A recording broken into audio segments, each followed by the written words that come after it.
اللہ کے رسول صلی اللہ علیہ وسلم کی خدمت میں حاضر ہوتے ہیں. اللہ کے رسول صلی اللہ علیہ وسلم انہیں دیکھ کر سمجھ جاتے کہ کچھ پریشانی کے عالم میں ہے، بے چین ہیں. وہ صحابی رسول خدمت اقدس میں حاضر ہوتے ہیں اور کہتے ہیں اللہ کے رسول میں بے چین ہوں، پریشان ہوں. اللہ کے رسول نے فرمایا کیوں؟ کہا کہ ایک بات مجھے پریشان کر رہی ہے کہ جب بھی ہم کو آپ کی یاد ستاتی ہے، آپ کا دیدار کرنا ہوتا ہے تو ہم فوراً آپ کی مجلس میں آ کے آپ کا دیدار کرتے، جس کی وجہ سے ہمیں اطمینان ملتا ہے، جس کی وجہ سے ہمیں سکون ملتا ہے، ہماری آنکھوں کو ٹھنڈک ملتی ہے. اگر ہم پیاس کی حالت میں ہو، اے اللہ کے رسول آپ کا دیدار کرتے تو ہماری پیاس بجھ جاتی ہے. اگر ہم بھوک کی حالت میں ہو، اے اللہ کے رسول آپ کے چہرے انور کو دیکھنے سے ہماری بھوک مٹ جاتی ہے. تو یہی بات ہمیں ستا رہی ہے کہ کل قیامت کے دن اگر آپ کی صحبت کی برکت سے اللہ اپنی فضل سے اگر جنت بھی عطا فرما دیں، لیکن آپ اب تو اللہ کے نبی ہیں، آپ انبیاء میں سے ہیں، آپ کا مرتبہ بہت اونچا ہے، ہم ایک ادنا امتی ہے. اے اللہ کے رسول اگر جنت میں آپ اتنے اونچے مقام پر ہوں گے، ہم نیچے کے مقام پر ہوں گے، اگر ہمیں آپ کی یاد ستائے اس وقت ہم آپ سے کیسا ملاقات کریں گے؟ تو اب ان کا یہ سوال ختم ہی ہونا تھا. اللہ کے رسول نے جواب دینے سے پہلے اللہ رب العالمین نے جبرائیل کو حکم دیا، اے جبرائیل جاؤ اور جو میرا عاشق ہے، جو میرے نبی کا عاشق ہے، جو وہ سوال کر رہا ہے، میرے نبی کے پاس جا کے پیغام دو. حضرت جبرائیل اترتے ہیں اور کہتے ہیں اللہ کے نبی اس عاشق کو جواب دو، المرء مع من احبا، دنیا میں جو جس سے محبت کریں گا کل قیامت کے دن وہ اسی کے ساتھ ہوں گا. صحابہ فرماتے ہیں جب یہ اللہ کے رسول کی زبان سے ہم نے یہ الفاظ کو سنا، ایمان کے بعد ہمیں اتنی خوشی نہیں ہوئی جتنی کہ اس حدیث کے سننے سے ہمیں خوشی ہوئی. کیونکہ صحابہ اکرام کو سب میں زیادہ جو محبت تھی، اپنے جان سے زیادہ، اپنے مال سے زیادہ، اپنے اولادوں سے زیادہ، اپنے کاروبار سے زیادہ وہ اللہ اور اس کے رسول سے محبت تھی. اور اس کے کئی مثالیں ہیں، صحابہ کے بھی واقعات ہیں اور صحابیات کے بھی واقعات ہیں. ایک جوان صحابی مدینے سے چند فاصلے پر ان کا مکان تھا، مدینے سے تھوڑے سے دور کے فاصلے پر. سن لیا انہوں نے اللہ کے رسول صلی اللہ علیہ وسلم کی تعریفیں، آپ کی عظمتیں، آپ کی برکتیں، آپ کے معجزات. ان کے دل میں محبت بیٹھ گئی، حالانکہ اللہ کے رسول کو ابھی تک دیکھا نہیں تھا. تو اللہ کے رسول کی تعریفیں سننے کے بعد ان کے دل میں محبت آئی. نوجوان صحابی یعنی 16-17 سال کی عمر ان کی، مدینہ طیبہ میں آتے ہیں، اللہ کے رسول صلی اللہ علیہ وسلم کا دیدار کرتے ہیں، فوراً اسلام قبول کرتے ہیں. اللہ کے رسول فرماتے کہ بیٹے اپنے اسلام کو چھپا کے رکھو، کیونکہ ان کے گھر والوں نے ابھی تک ایمان قبول نہیں کیا تھا. اب یہ واپس اپنے گھر چلے جاتے ہیں. مدینے کے کافی دور ان کا مکان تھا، لیکن ایک مرتبہ جس نے نبی کو ایمان کی حالت میں دیکھا، محبت کی حالت میں دیکھا، وہ سب کچھ قربان کرتا ہے. تو یہ بھی ایک صحابی کے دل میں ایک ایمان جوش مار رہا تھا کہ مدینے سے اگر کوئی مسلمان آتا تو فوراً اس کا انتظار کرتے، اس کے طرف دوڑ کر جاتے اور پوچھتے کہ ہمارے نبی کے اوپر کچھ اللہ کا کلام اترا ہے، یا ہمارے نبی نے کچھ فرمان تم نے اپنے کانوں سے سنا ہو تو مجھے بتاؤ. یعنی پورے دن اسی انتظار میں اپنے گھر والوں سے ایمان کو چھپائے ہوئے ہیں. لیکن محبت ایسی چیز ہے کہ لاکھ چھپائے تو چھپتی نہیں، کیونکہ دل بہر محبت ہے، یہ محبت ہی کریں گا، لاکھ اس کو بچا یہ کسی پر تو مریں گا. یعنی اگر اس دل میں اللہ اس کے رسول کی محبت نہیں آئیں گی تو مخلوق کی محبت ضرور آئیں گی. تو اس لیے ہمیں چاہیے کہ ہمارے دل میں اللہ اور اس کے رسول کی محبت ہو. دنیا میں کوئی انسان اس کا دعویٰ نہیں کر سکتا کہ مجھے کسی سے محبت نہیں.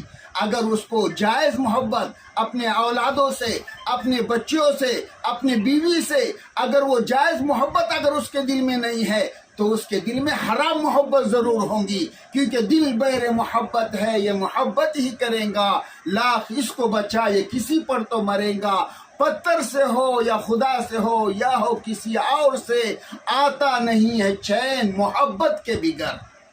یعنی اگر اللہ اس کے رسول سے محبت نہیں تو غیر اللہ کی محبت ضرور ہوگی. تو صحابہ کے دل میں اللہ کی محبت تھی, اس کے رسول کی محبت تھی. تو اب وہ نوجوان کے دل میں کیا محبت چھپتی ہے. تو ایک مرتبہ ان کے چچا نے دیکھ لیا کہ دال میں کچھ کالا ہے, کہ مدینے سے جو بھی آتا ہے تو یہ ان سے ملتا ہے, اور کافی دنوں سے تو ان کے حالات بدلے ہوئے ہیں. تو اب ان کو شک آیا, پوچھا پکڑ کر کہ بتاؤ کہیں تم بے دین تو نہیں ہو گئے, کیا تم محمد صلی اللہ علیہ وسلم جو مدینے میں آئے ہوئے ہیں کہیں تم ان پر ایمان تو نہیں لائے. اب وہ صحابی رسول تھے, یہ حضور پاک صلی اللہ علیہ وسلم کے اسکول کے اسٹوڈنٹس تھے. اللہ نے جیسے انبیاء کو چنا اسی طرح سے اللہ کے رسول کی صحبت کے لیے اللہ نے صحابہ کو چنا تھا. یہ صحابہ چنندہ لوگ ہیں. اگر ان صحابہ پر کوئی انگلی اٹھائیں گا گویا وہ اللہ کی ذات پر انگلی اٹھائیں گا. یہ صحابہ کوئی معمولی نہیں. ان کی صفت کو اللہ نے تورات میں, انجیل میں, زبور میں بیان فرمایا کہ میرے نبی کی صحبت یافتہ کی ایسی صفتیں بیان فرمائی. بہرحال عظمت صحابہ کے اوپر کسی اور وقت میں عنوان لیا جائے گا. اب وہ صحابی کو پکڑا گیا ان کے چچا نے, اور ان سے پوچھا کیا تم نے کلمہ پڑھا, مسلمان ہوئے ہو؟ تو انہوں نے اقرار کر لیا کہ ہاں میں مسلمان ہو گیا. اب ان کے دل کے اندر جو ہے بہت ہی زیادہ دشمنی ہو گئی, اور کہنے لگے دیکھو ایک تو کلمہ چھوڑو یا تو پھر اپنا گھر چھوڑو. میرے بھائیوں, وہ کوئی معمولی کلمے والے نہیں تھے, ان کے دل میں کلمہ اترا تھا. وہ کہنے لگے اے چچا یہ گھر نہیں بلکہ ایسے ہزاروں گھر چھوڑتا ہوں لیکن دامن مصطفیٰ کو نہیں چھوڑ سکتا. اب ان کے چچا نے ان کو باندھا, ان کو کھانا نہیں دیا, مارا پیٹا کہ ابھی تو یہ باز آ جائے. لیکن ایک مرتبہ دل میں اللہ اور اس کے رسول کی محبت بیٹھ جاتی ہے, پھر دنیا کی کوئی نعمت اس کے سامنے پھیکی پڑ جاتی ہے. کیونکہ آج ہمارے دل میں اللہ اس کے رسول کی عظمت نہیں, اس لیے ہمیں سنتوں کی عظمت نہیں, ہمیں سنتوں سے محبت نہیں, اللہ اس کے رسول کے احکامات سے محبت نہیں. نہ مردوں کے دل میں ہے نہ عورتوں کے دل میں. اگر کوئی عورت سے یہ کہا جائے کہ یہ سنت ہے تو اس کو وہ چھوڑ دیتی ہے, زیادہ اہمیت نہیں دیتی.